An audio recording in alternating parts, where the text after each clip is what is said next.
গরিব ঘরের ছেলে, বড় বড় রেস্টুরেন্টে এবং কি ভালো ভালো ভাইরাল জায়গায় যাওয়ার মতো তৌফিক আমার নাই। পার্কে এখানে সেখানে যাওয়ার মতো তৌফিক আমার নাই, যার জন্য আমি বাড়ির আনাচে গানাচে, পাড়ায় মহল্লায়, মাঠে ঘাটে, নদীতে এরকম ভিডিও তৈরি করি। আমি গ্রামের ছেলে, তাই গ্রামের সৌন্দর্য আপনাদের মাঝে তুলে ধরি।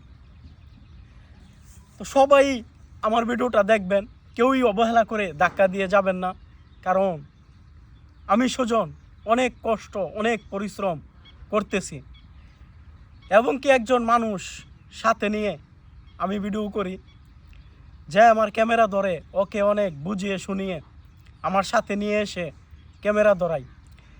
একটা ভিডিও করতে গেলে 2-3 জন মানুষ লাগে, তা আমি সুজন অনেক খাটাখাটনি করতেছি এই ভিডিওর মাধ্যমে। তো সবার কাছে আমার একটাই অনুরোধ, ভিডিওটা সামনে গেলে কেউই অবহেলা করে ধাক্কা দিয়ে যাবেন না, কারণ আমি চাই আপনারা আমার ভিডিওতে একটি লাইক, একটি কমেন্ট, একটি শেয়ার করেন। আপনাকে একটি লাইক, একটি কমেন্ট, একটি শেয়ারেই আমার মনে আনন্দ দেয়, আমাকে পরবর্তী ভিডিও বানাতে সাহস দেয়। তো সবাই একটু আমার ভিডিওতে লাইক কমেন্ট শেয়ার ফলো করবেন, কারণ আপনাকেও লাইক কমেন্ট শেয়ার ফলোর আশায় আমি সুজন এত কষ্ট এত পরিশ্রম করতেছি।